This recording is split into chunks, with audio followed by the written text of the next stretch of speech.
Hi everyone, welcome to @अमन पोहानिया। स्वागत है आप सभी का इस प्यारे से यूट्यूब चैनल पर। मैं अमन आपके लिए फिर से एक नया वीडियो सेशन लेके आया हूँ। आज हम इस वीडियो सेशन में एग्जांपल करेंगे ट्रिग्नोमेट्री के। जैसा कि लास्ट वीडियो में आप देख चुके हैं कि ट्रिग्नोमेट्री हमारा चैप्टर चल रहा है क्लास 10th का। ठीक है, तो बात करते हैं। बुक आपकी RS अग्रवाल है, पेज नंबर 536 पर है। ट्रिग्नोमेट्री मैथ्स क्लास 10 और एग्जाम्पल नंबर 10 पे चल रहे हैं। आज की वीडियो में जो हम क्वेश्चंस करेंगे वो एग्जांपल 10 है, 11 है और आपका 12 है। ठीक है, ये एग्जांपल हम करने वाले हैं। ठीक है, तो बिना किसी देरी के चलिए क्वेश्चन नंबर या फिर एग्जांपल नंबर 10 की तरफ चलते हैं।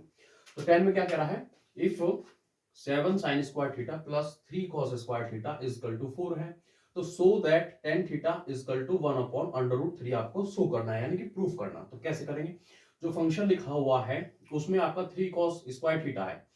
हमारे पास एक प्रॉपर्टी होती है sine square theta plus cos square theta is equal to आपका 1 होता है। ठीक है, तो इस प्रॉपर्टी को हम यहां अप्लाई करने की सोचेंगे कैसे। देखिए, ये 7 साइन स्क्वायर थीटा लिखा हुआ, इसको ब्रेक करते हैं।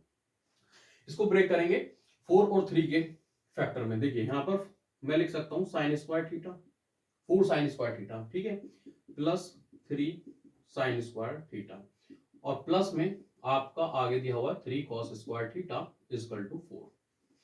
ये दोनों sine square theta cos square theta बनने, अगर दोनों में से 3 कॉमन ले अब तो क्या बनेगा, 4 साइन स्क्वायर थीटा प्लस अंदर बनेगा आपका sine square theta plus cos square theta is equal to 4, जो कि आपका 1 बन जाएगा।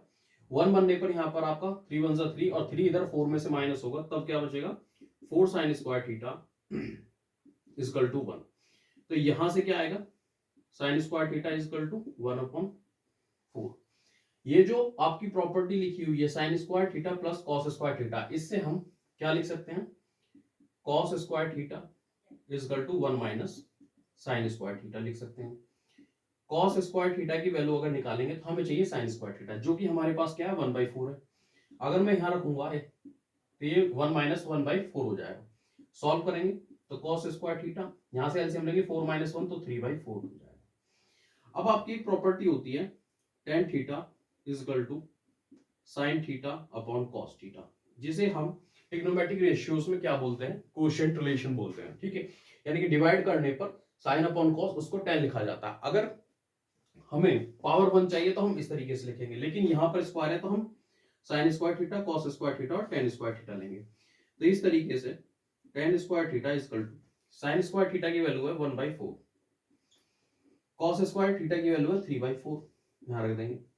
4 से आपका 4 कट जाएगा, 1/3 है आपका आएगा। इधर tan square theta equal to 1/3 है। अगर हम यहाँ से tan थीटा निकालेंगे तो ये जो स्क्वायर है ये इधर जाएगा, और आपका 1 का रूट तो 1 रूट 3 पे जाएगा, तो यहाँ पे अंडर रूट 3 हो जाएगा, जो कि आपका प्रूफ हो चुका है। तो इसलिए इस प्रॉपर्टी का हमने यूज करा sine square theta plus cos square theta equal to 1, जिसे हम स्क्वायर रिलेशन भी बोलते हैं। क्या बोलते हैं, स्क्वायर रिलेशन भी बोलते हैं ट्रिग्नोमेट्रिक रेशियोज में। ठीक है, तो उम्मीद करता हूं कि क्वेश्चन आपको समझ में आ गया होगा। तो चलिए फिर बिना किसी देरी के एग्जांपल नंबर 11 की तरफ चलते हैं। 11 में क्या कह रहा है, if cot theta is equal to 15/8 then evaluate, इस फंक्शन की आपको वैल्यू निकालनी है। तो देखिए कैसे करेंगे। सबसे पहले इसको थोड़ा सॉल्व करते हैं। देखिए यहां पर 2 + 2 sin थीटा है, तो अगर मैं 2 कॉमन ले लूंगा तो यहां पर 1 + sin थीटा बनेगा। ठीक है, आगे क्या है 1 माइनस sin थीटा है, सेम एज cos का फंक्शन नीचे दिया हुआ है, 1 + cos थीटा को हम ऐसे लिखेंगे, और आपका 2 - 2 sin थीटा में से 2 कॉमन लेंगे तो यहां पर आ जाएगा, और यहां पर 1 माइनस cos थीटा। ठीक है, तो ये आपका कट गया। अब आपका एक अलजेब्रिक फॉर्मूला होता है a² - b² = a + b और a - b होता है। इसको अप्लाई करने की कोशिश करेंगे। यहां पर देखिए कैसे, अगर मैं इस 1 को a मान लूं और इसको b मान लूं तो a + b a - b बन रहा है। तो देखिए a² - b² यानी कि 1 का स्क्वायर 1 और साइन थीटा का स्क्वायर साइन स्क्वायर थीटा में यहां पर लिख सकता हूं। ठीक है, सेम एज ऐसे ही यहां पर a + b cos वाले में लगाएंगे तो ये a + b बन रहा है, ये - b, तो यहां पर बन सकता है 1 माइनस cos स्क्वायर थीटा। ठीक है, अब देखिए हमने एग्जांपल नंबर 10 में जो एक प्रॉपर्टी यूज करी थी sine square theta plus cos square theta, उससे क्या लिखा था हमने, cos square theta is equal to 1 minus sin square theta, यानी कि 1 माइनस sin स्क्वायर थीटा को हम क्या लिख सकते हैं, cos स्क्वायर थीटा लिख सकते हैं। तो यहां पर लिखेंगे कॉस स्क्वायर थीटा। सेम ऐसे ही अगर sine square theta plus cos square theta equal to 1 होता है और हम यहां से साइन स्क्वायर थीटा की वैल्यू निकालें तो क्या आएगी, ये कॉस उधर जाएगा तो यानी कि 1 माइनस कॉस स्क्वायर थीटा। तो 1 माइनस कॉस स्क्वायर थीटा को हम साइन स्क्वायर थीटा लिख सकते हैं, ठीक है। और कोएफिशिएंट रिलेशन में, ट्रिग्नोमेट्रिक रिलेशन में कॉस अगर अपॉन में साइन हो, cos square theta upon sine square theta हो तो उसे हम लिख सकते हैं कॉट स्क्वायर थीटा। और कॉट पे अगर स्क्वायर हो तो वो कॉट का होल स्क्वायर बन सकता है। और कॉट की वैल्यू क्वेश्चन में दे रखी है 15/8, जिसका स्क्वायर करेंगे हम तो 15 का स्क्वायर होता है 225 और 8 का 64, यानी कि 225/64 इसका आपका आंसर आ जाएगा। तो एग्जांपल 11 उम्मीद करता हूं आपको समझ में आ गया होगा, ठीक है। तो इसमें हमें ट्रिग्नोमेट्रिक जो रेशियोज निकालने होते हैं वो ट्राइंगल के बेसिस पे, बेस, हाइपोटेनियस, परपेंडिकुलर, वो सब कैलकुलेट नहीं करना है। इसमें दो प्रॉपर्टी यूज हुई है, तो कोएफिशिएंट रिलेशन की, एक स्क्वायर रिलेशन की, ठीक है। तो उसी से एग्जांपल 11 हो गया है। अब 12 की तरफ चलते हैं। 12 में एक चीज हम अलग से सीखेंगे, बहुत इंपॉर्टेंट चीज है ये। In triangle ABC, right angle जो है आपका एंगल बी पर है, AB की वैल्यू फिक्स दे रखी है, रेशियो में नहीं दे रखी है, 5 सेंटीमीटर, BC की 12 centimetre. Find the value of sine A, sec A, sine C और सेक सी। वो जो नई चीजें जो हम सीखेंगे वो क्या है, एंगल चेंज होता है तब किस तरीके से हाइपोटेनियस, परपेंडिकुलर, बेस, इसके ट्रिग्नोमेट्रिक रेशियोज किस तरीके से एक्ट करते हैं, ठीक है। चलिए तो बात करते हैं in triangle ABC. Right angle triangle जो होगा वो आपका बी पर होगा, तो यहाँ पर बना लेते हैं इस तरीके से ट्राइंगल में, ठीक है। ये आपका ट्राइंगल बन गया, तो यहाँ पर 90 डिग्री, यानी कि ये बी हो गया, ये आपका ए हो गया और ये आपका सी हो गया। तो ए बी की वैल्यू आपकी 5 है, बीसी की वैल्यू आपकी 12 है। तो बाय यूजिंग या फिर बाय पाइथागोरस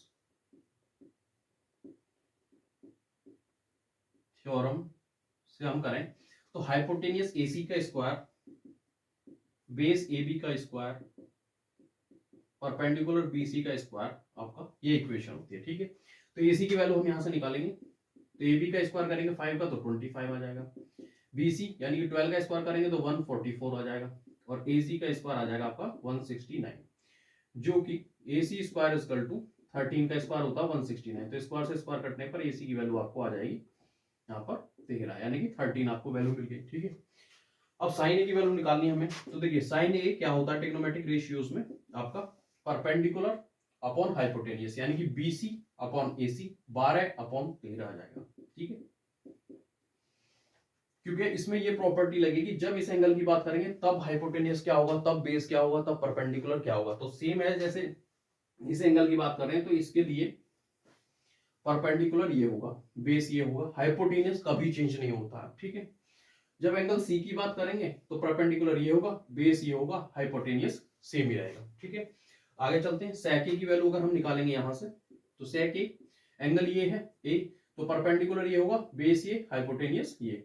तो सेक ए जो होता है हाइपोटेनियस अपॉन बेस होता है, यानी कि 13/5 हो जाएगा। आगे साइन सी की बात करेगा, साइन सी एंगल सी ये है, तो इसके अपोजिट जो साइड होगी वो परपेंडिकुलर होगी, बेस ये होगा, हाइपोटेनियस ये होगा।